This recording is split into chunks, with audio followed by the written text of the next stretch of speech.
Hello everybody, my name is Dude, and welcome to Miss Bullard's School for Former Ladies. Why are we former? Why are we a former lady? Did something happen to us that makes us not... Wait, is this one of those schools that teaches you how to be a, prim and proper, upstanding Victorian-era lady? And for some reason we aren't that anymore, despite being in that kind of era? I know you are here. Oh. I'm sorry, I'll leave if you want me to. It's nowhere near me, yet I can hear it in my thoughts. The heavy thumps upon cobblestone fill both my ears. Its presence hangs over me like damp draped cloth. It's not real, as far as I can tell at least, but it's always there in my head, awaiting the moment I shut my eyes. Oh, I'm sorry. Am I disturbing you by recording it?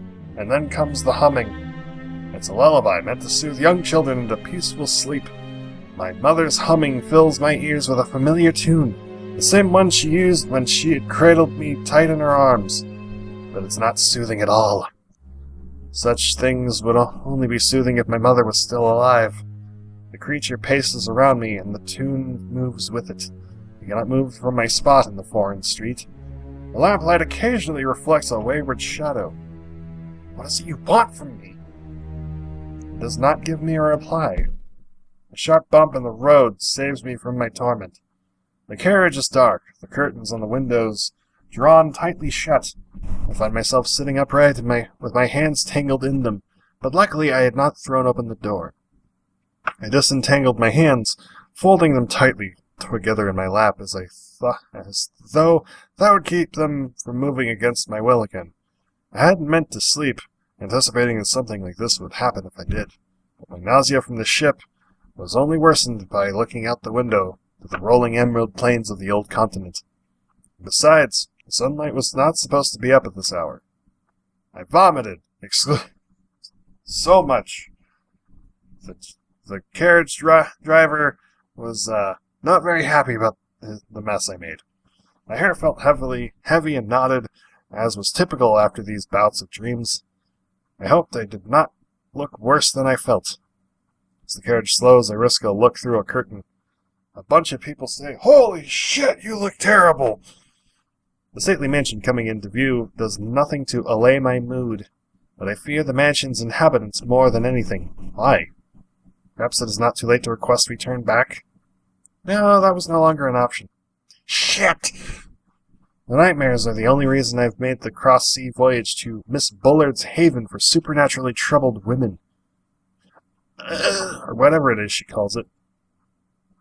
Oh, so we're being haunted, and we're going there to not be haunted? Or try to figure out why we're haunted or disturbed or whatever?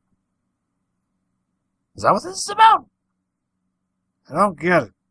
I never stopped, not since the first evening I awoke breathless and in a terrible sweat, thinking it was the damp summer air getting to me.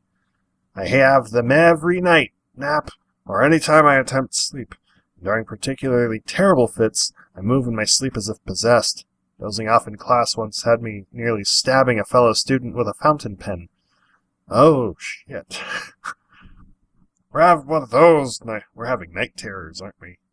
The nightmares had robbed me of any chance at contentment back home, and I would do anything to find the cure, even if it meant going to a boarding school in the old continent. I still a shudder as the carriage slowed further to a stop. It was time for my grand entrance. It has to be worth it. The rigid clothes, the poor weather, the cruel instructors, the pompous students. It would be terrible, but not as terrible as my sleeping spells, right? I begin to saunter in as if I owned the whole place, dabbing left, right, and center, making every student mad at me, including the teachers, and then I was expelled. The end. I did not expect to be greeted with a face full of sunshine when I stepped down from the carriage with my bags onto the gravel below. See, the front door of the mansion is already open, who I can only assume is the headmistress is already there to greet me. Wow, this music is loud. Hang on, I'm turning this down. Ah, that's loud. I can barely hear myself read. I cast a nervous glance at my garb, which I had worn my first day of travel and still smelled faintly of sea salt. Good morning, are you perhaps Miss Graham? that would be me, yes. Her accent is stiff and self-assured. My words feel clumsy in comparison. She smiles warmly.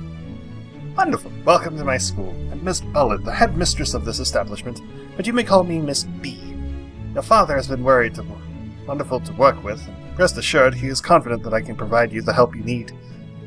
Miss B extends a hand to me, and her smile does not waver as we shake. I had not spoken to my father about my attendance here, or much at all. It was something he had worked out on his own when news of my issue reached him, wherever in the world he had been at the time. All I knew of him was his penmanship, having not seen or heard him speak in many months. I was only informed to pack and prepare for the upcoming voyage upon the upcoming sea voyage just a week before. We are a small establishment, so it should be easy to acquaint yourself with the other students. The older and younger ones tend to keep to themselves, but I'm certain those of your age would love to meet you. I hardly believed that, until a girl emerges from right behind her, as though she's been awaiting her cue. She has the brightest smile on her face as she clasps my hands in her own. Meredith Monticelli. It's so wonderful to meet you, Lillian. Oh. I pull back my hands in haste. Her fingers are like ice. She's dead! She's undead! Kill her! No, don't kill her.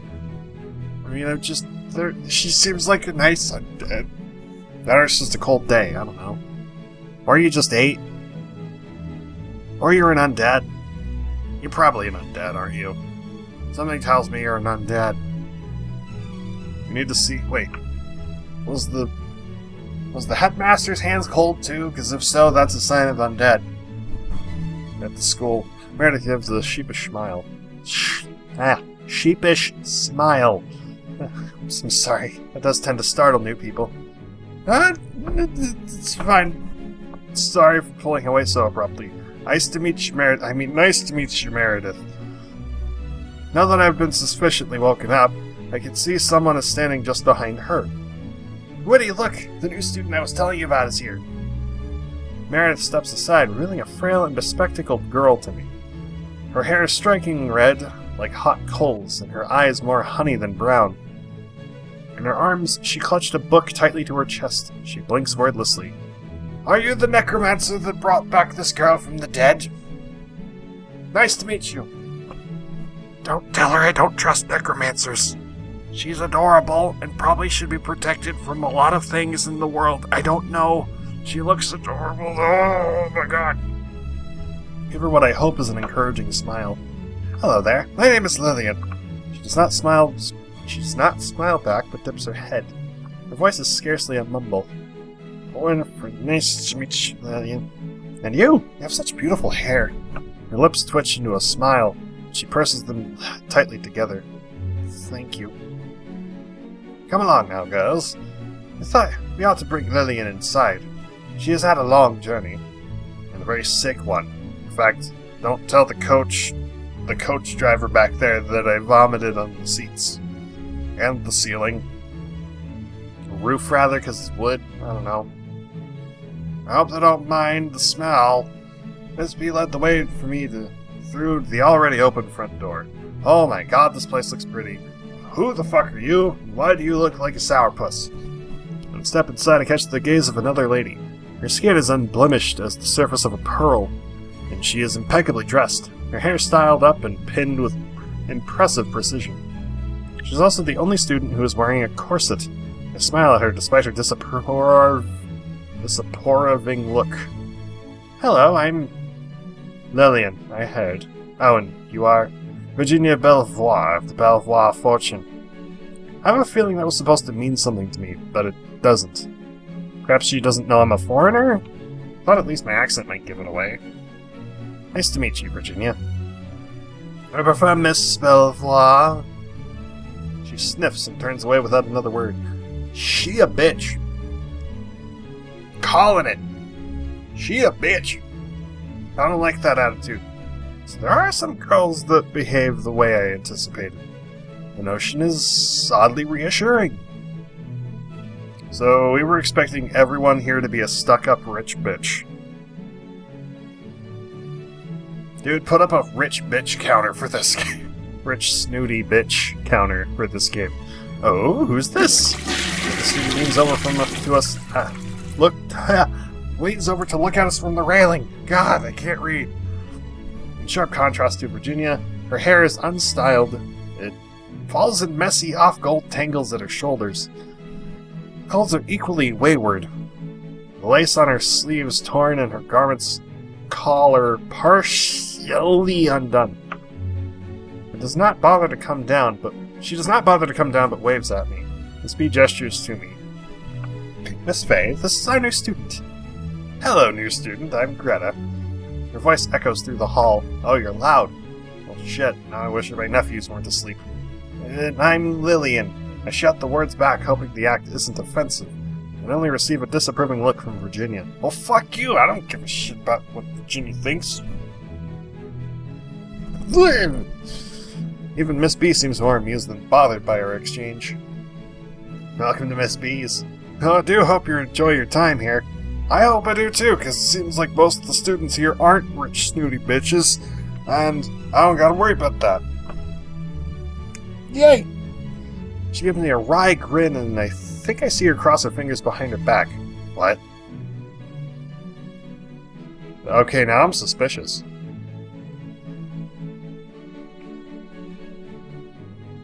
Should I up the counter to 2? I think I'm gonna wait to up the counter to 2. Now then, Miss Graham, you must be feeling quite weary from your journey. Allow me to show you where you will be staying. Okay, thank you. I followed dutifully behind her. We bypassed the stairwell towards one of the westward doorways. On this floor we have the classroom, dining room, library, and upper student bedrooms. And above, we have the remaining bedrooms, balcony, and my study. As you can probably tell, this mansion was not a school, but a family home before I purchased it. I had been expecting something a bit more like a traditional school, but even with the furnishings, it's hard to say the mansion is homey. Excuse me. The architecture, while certainly beautiful, is also predominantly foreign. The classroom is through the door to the right of the entrance. The dining room we just passed, and the set of bedrooms where you'll be staying are just ahead. Yay, I get to sleep. I hope. I don't know what we'll be doing for day 1. Hopefully sleeping. Miss B leads me to a hall of doors and opens the one furthest left.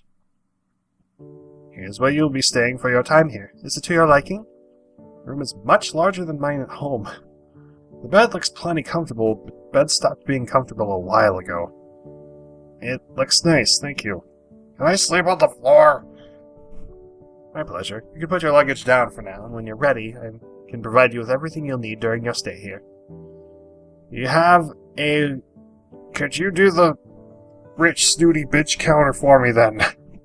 Because I might run into quite a few of those, assuming that there's more students here than just the 4. After setting everything down, Miss B leads me back through the entrance, and this time heads toward the stairwell. My study is the first door on the left. I wait at the top of the stairs, only seeing a glimpse of it when she goes in, but her study is not nearly as neat as I might have expected. Papers are haphazardly stacked in piles and shoved off into corners. Her desk is a menagerie of notebooks, fabric scraps, and fountain pens. She reappears in the doorway. My apologies for the clutter. First, let me ask you something I ask all of my students. How much do you know about magic? What? Oh my god, this is a witchcraft and wizardry school. Or witchcraft school, because we're all girls apparently. Witch boarding school. Awesome! We get to do magic! Yay! Well, I know it's something we cannot properly control. That is correct. It's not something we fully understand, even though it surrounds us and is in everything we do. Though few can harness it, it certainly can harness us to its liking. Sometimes it will even strike us with a terrible affliction. Like an illness, the smallest amounts can have devastating effects if we become infected. Now, why don't you tell me more about your affliction? Nightmares, correct? Yes, and sleepwalking on occasion. Sometimes the fits can get violent, especially if I feel I ought to defend myself. And all the dreams are the same. They are. They all take place in the same alley, and I'm almost certain I'm being stalked within it. I have never seen this alley before, but I think it may be someplace from my youth? Or perhaps a place my mother used to take me? Alright, I understand. I have reason to believe your fiction is of new continent origin. Though I do not know exactly what yet, I have something that will certainly help end the nightmares, at least. Let's see. She turns back into her study for a moment. I can hear her rummaging around at a desk. For your affliction, the item best suited for you would be this. On returning, she stuffs a bundle of aromatic herbs into my hand. This is fresh-cut rosemary ground in old continent soil. Tie it over your bedpost and you will experience no nightmares. You will not cure them, but keep them at bay. And you must change it out when it begins to wilt, and as it will lose its potency. I take the bundle gratefully and tuck it away.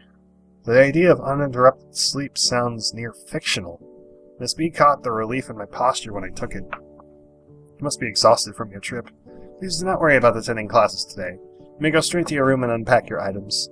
Join us for supper at 8 o'clock, if you would like. Well, thanks, Miss B. The pleasure is all mine. So we got a dream-catcher herb? I thought we were going to smoke it. Can we smoke it? That'd probably kill us, though. I've never smoked rosemary. I don't want to assume that it's going to do something or not, or if it's going to kill me or not. I leave to my room with a much lighter chest, a bundle of rosemary clasped tightly in my hand. I sincerely hope she's correct. I chose to attend supper, which is a rather lavish affair. Miss B insisted the students I'd met earlier all sat at the same table for my better acquaintance. Virginia chose the same items as me, although she took her time and cut her food into tiny squares before eating. Just across from her, Greta ate voraciously,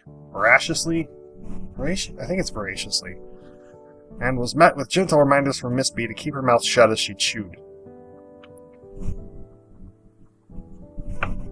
Different cultures have different manners. I gotta remember that. Like, I know in China, at least, like, it's polite to be loud. It's polite to burp, to eat fast and burp. It's rude here to, like, eat slow and not enjoy the food to the point where you can't resist. I think. I gotta look that up. I just remember reading that much. I think there was a book somewhere that my mom told me about where it was polite to, like, eat super quick and I think it was polite to eat super quick and with friends rather than eat alone and quietly. Or it was normal to eat alone but loudly, but it was rude to be quiet. And here it's whatever, man. Meredith only had a bowl of soup and Winifred nothing at all, although she seemed to enjoy our company nonetheless. Winifred, are you an undead? Are you devouring souls? I don't know, man. Upon returning to my room, I lock my door, tuck the ends of my sheets under the mattress, and sprinkle salt from supper at the foot of my bed. The odd ritual never helped much. Nightmares still came, but I like to think it makes them shorter. While Miss B was kind, I'm not certain how effective a little sprig of vegetation would be. Hang the rosemary over my pillow as the final layer of protection. Sleep came swiftly. Once I had changed into my nightgown and climbed into bed, I quickly drifted off. It was not thuds of cobblestone, but the sound of brief knocking that wakes me from my slumber. Lillian? I yawn, rubbing the blurriness from my vision. Yes? Ah, good morning. Sorry to intrude on your rest. Miss B wanted me to come and wake you up. Breakfast has been served and class begins in 15 minutes. Do you know how to get there? I rouse a bit more. I do. Miss B showed me. Thank you, I'll be out soon. It had been the most restful sleep I had ever experienced. My hair was only disheveled by the pillow this time. I changed back into my day clothes and head out into the hallway. I'm gonna save here because I think I gotta go now. And I wish I didn't have to, but whatever. Alright. Thank you guys so much for watching. I hope you enjoyed. Leave a like if you did. Subscribe for more. The comments below. Thank you, Shroud. Love you all. And Star Trouble for supporting me on Patreon this month.